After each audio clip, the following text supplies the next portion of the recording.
कल की बात कही है कि लोग कभी हंसने की वजह से नहीं मरते, लोग मर जाते हैं क्योंकि वो हंसना भूल जाते हैं। 3 बाबाओं की कहानी सुनाता हूँ। एक गांव से दूसरे गांव, दूसरे से तीसरे में जाते थे, लेकिन शिक्षा नहीं देते थे, प्रवचन नहीं देते थे, लोगों से बात ही नहीं करते थे, बस एक ही काम करते थे। गांव के बीचों बीच खड़े हो जाते चौराहे पर और जोर जोर से हंसने लगते।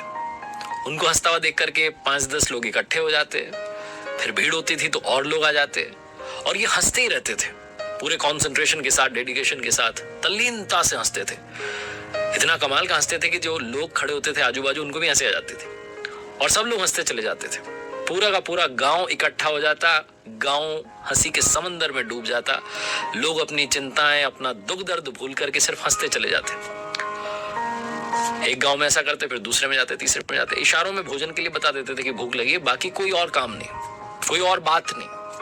इसी तरीके से अपना जीवन बिता रहे थे। लोग इनसे कभी इनका नाम पूछ लेते थे तो और जोर से हंसने लगते थे, तो लोगों ने इनको हंसने वाले बाबा ऐसा नाम दे दिया, लाफिंग मंक।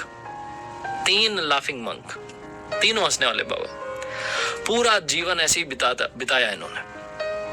लेकिन कहते हैं ना कि जीवन में अंतिम समय तो आ ही जाता है, वो लास्ट मोमेंट तो आ ही जाता है जब आपको जाना है दुनिया छोड़ के।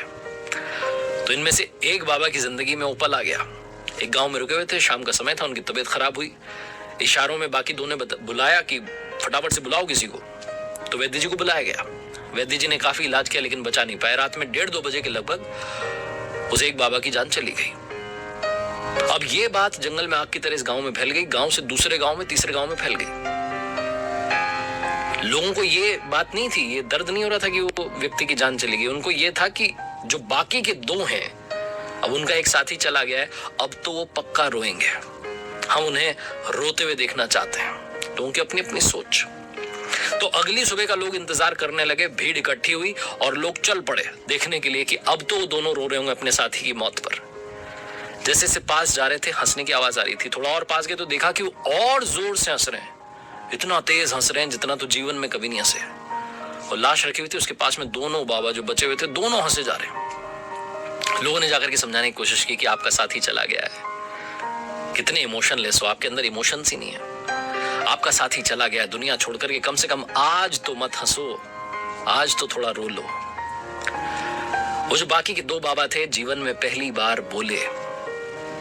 उन्होंने कहा कि हम तीनों में शर्त लगी थी कि जो भी दुनिया पहले छोड़ करके चला जाएगा, बाकी दोनों उसकी मौत पर हंसेंगे। हमारा ये साथी आज शर्त जीत गया, हम हार गए, हम अपनी हार पर, इसकी जीत पर हंस रहे हैं। अब अंतिम संस्कार की बारी आई, चिता पर लेटाना था।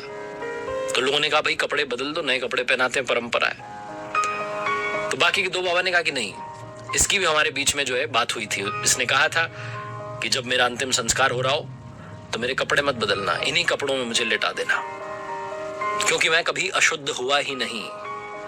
इतना हंसा जीवन में कि अशुद्धि मुझ पर जमी ही नहीं। छोटी सी कहानी जिसका सार सिर्फ ये है कि जीवन में हंसते चलिए। हम में से बहुत सारे लोग हंसना भूल चुके हैं, इतना टेंशन में रहते हैं, इतना स्ट्रेस पाल रखा है कि मुस्कुराना भूल गए। इस दुनिया में ईश्वर ने हम मनुष्यों को एक गुण दिया है कि हम हंस सकते हैं, मुस्कुराहट फैला सकते हैं, मुस्कान बांट सकते हैं, लेकिन हम उसी गुण को भूलते जा रहे हैं।